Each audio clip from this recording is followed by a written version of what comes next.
হরিয়ানায় আজ 90 আসনে বিধানসভা নির্বাচন চলছে। এক দফাতেই 90 আসনের বিধানসভা নির্বাচন, 46 হচ্ছে ম্যাজিক ফিগার।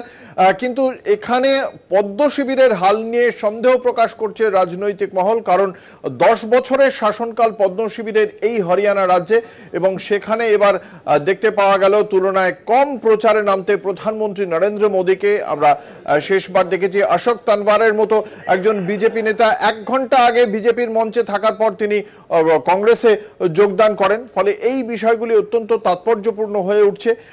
হরিয়ানার বিধানসভা নির্বাচনের বিষয়ে বিশ্লেষণ শুনবো। আমাদের সঙ্গে রয়েছেন বিশিষ্ট সাংবাদিক দেবাশিস দাশগুপ্ত। দেবাশিস দা, ঠিক কি মনে করছেন হরিয়ানা বিধানসভা নির্বাচনে বিজেপি কেন এবার মাত্র 4 বার সামনে আনলো প্রধানমন্ত্রী নরেন্দ্র মোদীকে? কি মনে করছেন? দেখো, এখন অবধি যা আমাদের কাছে খবর, যে বেলা 3টে অবধি যা ভোট হয়েছে তাতে 49% ভোট পড়েছে।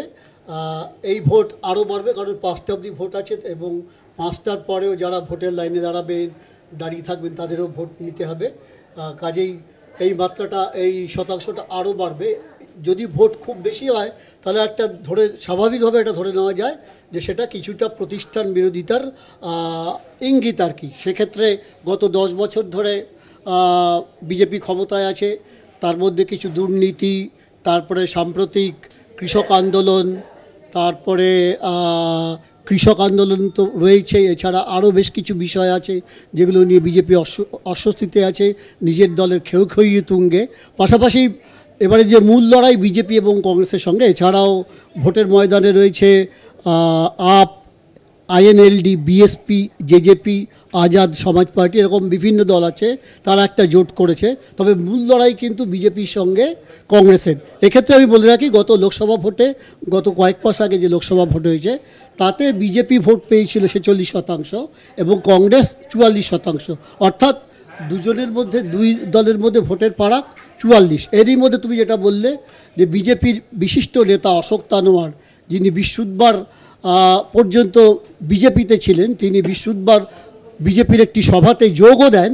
তার ঘণ্টাখানেকের মধ্যে তিনি রাহুল গান্ধীর একটি সভায় যোগ দিয়েছেন কংগ্রেসে, এবং এটা কিন্তু একটা বিজেপির পক্ষে বড় ধাক্কা। এবং গত 19 সালের লোকসভা ভোটে যে সমস্ত কংগ্রেস নেতা দল ছেড়ে বিজেপি বা আপে চলে গিয়েছিলেন, তারা একে একে ফিরতে শুরু করেছেন। তার অন্যতম হচ্ছেন অশোক তানওয়ার এবং সুনীল জাখর, যিনি প্রয়াত লোকসভার স্পিকার বলরাম জাখরের ছেলে, তিনি পাঞ্জাব বিজেপির এখন রাজ্য সভাপতি, তিনিও কংগ্রেসে ফিরতে পারেন বলে এরকম শোনা যাচ্ছে। সব মিলিয়ে বলাই যায় বিজেপি কিন্তু বেশ চাপে আছে। এবং তুমি যেটা বললে যে প্রধানমন্ত্রী এবং অমিত শাহকে কিন্তু শেষ মুহূর্তের প্রচারে খুব একটা দেখা যায়নি, যিনি কিছুদিন আগেও ব্যাপক প্রচার চালিয়েছেন, কিন্তু গত দুদিনে তাদের পাত্তা পাওয়া যায়নি। এবং বিজেপির অন্দরেই এরকম গুঞ্জন উঠেছে, তবে কি বিজেপি হাল ছেড়ে দিল? তাহলে মাত্র নরেন্দ্র মোদী মাত্র 4টে সভা করেছেন, অমিত শাহ সেরকমই গোটা 4 মাত্র সভা করেছেন, যেখানে রাহুল গান্ধী, প্রিয়াঙ্কা গান্ধী, মল্লিকার্জুন খাড়গেরা রোড শো করেছেন। সেখানে কেন মোদী রোড শো করলেন না? যেটা বলা হয় যে মোদী হচ্ছে একমাত্র ভোটের মুখ, সে লোকসভা হোক বিধানসভা হোক। সেখানে মোদী যেভাবে প্রচারে আসা উচিত ছিল, বিজেপি সূত্রে বলা হচ্ছে, রাজ্য বিজেপি সূত্রে, যে মোদী কিন্তু সেরকম ভোট প্রচার করেনি এবং যেগুলো তিনি মোকাবিলা করতে পারতেন সেগুলো করা হয়নি। তার মধ্যে আরেকটি বিষয় আমি তোমাকে বলে রাখি, বিনেশ ফোগত এবং বজরং পুনিয়ার মতো কুস্তিগির, যাদের বিরুদ্ধে নানান লাঞ্ছনা করা হয়েছিল, সেটা ইতিহাস আমরা সবাই জানি। এবং এই দুজনকে কিন্তু কংগ্রেস এবার বড় বাজি ধরেছে। তারা দুজনেই প্রার্থী হয়েছেন এবং তারা ভোটের প্রচারে যথেষ্ট সাড়া পেয়েছেন। সব মিলিয়ে রাজনৈতিক মহল মনে করছে এবারে বিজেপি বেশ চাপে। আজ সকালেও বিজেপি যদিও দাবি করেছেন, বিজেপির প্রাক্তন মুখ্যমন্ত্রী এবং যিনি এখন কেন্দ্রের মন্ত্রী মনোহর লাল খাট্টার দাবি করেছেন যে আমরা 75টা আসন পাবো। আবার পাল্টা দাবি করেছেন ভূপিন্দর সিং হুডা, যিনি কংগ্রেসের প্রাক্তন মুখ্যমন্ত্রী, তিনিও বলেছেন যে কংগ্রেস আসছে, বিজেপি যাচ্ছে।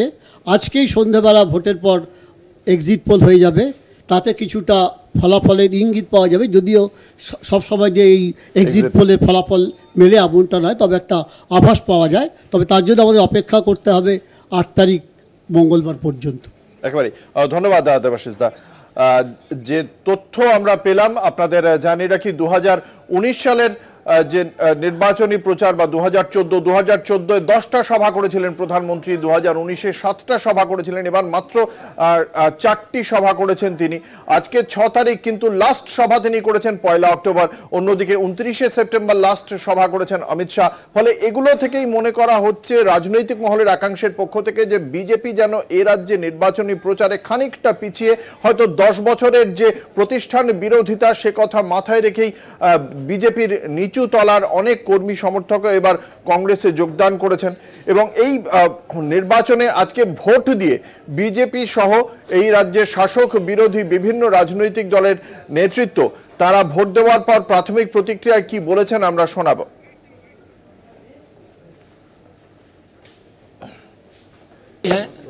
वोट जरूर पोल करें, 100% मतदान हो। ये लोकतंत्र की खूबसूरती भी है, लोकतंत्र की मजबूती भी है। मेरा हरियाणा प्रदेश के सभी नागरिकों से, क्योंकि राष्ट्र मजबूत हो, प्रदेश मजबूत हो, उसको लेकर के हमने ये विकसित हरियाणा, विकसित भारत, और उसको लेकर के हम अपना वोट पोल करें। ये कास्ट को अपना वोट बैंक मान करके हमेशा काम करते रहे हैं। हमने कभी भी किसी कास्ट को वोट बैंक नहीं माना है। हम तो जैसे हरियाणा की बात मैं करता हूं तो हरियाणा के पूरे समाज को एक यानी समकक्ष देख करके और उनको हम जो है उनके लिए काम करते हैं, उनकी सेवा करते हैं। 10 साल में जो अत्याचार सह रहे हैं लोग, उसके खिलाफ रोजगार, जो आज हरियाणा में रोजगार की कमी हो रही है, अब उसको देखते हुए कि भाई हमने जो 2005 से लेकर 14 तक जो सरकार थी उसमें हर वर्ग का विकास हुआ था। तो जो पिछले 10 साल अभी जो चल रहे हैं उनमें पिछले 10 सालों में जो हरियाणा की दशा और दिशा हुई है उसको ध्यान में रखते हुए, चाहे वो खिलाड़ियों की है, चाहे किसानों की है, जवानों की है, किसी वर्ग को लगा लो आप, सरपंच है, आशा वर्कर थी, जो भी वर्ग, जिस भी वर्ग ने आवाज उठाई उस पर सभी पे लाठियां बरसाई गई है। तो उस चीज को ध्यान में रखते हुए आप ज्यादा से ज्यादा मतदान करें। Being the youth of this country कि हम सब अपना वोट डालें और जो भी आपकी समझदारी से आपको बेस्ट कैंडिडेट लगता है, बेस्ट लीडर लगता है अपने देश के लिए, आई थिंक हम सबको उसके लिए वोट करना चाहिए।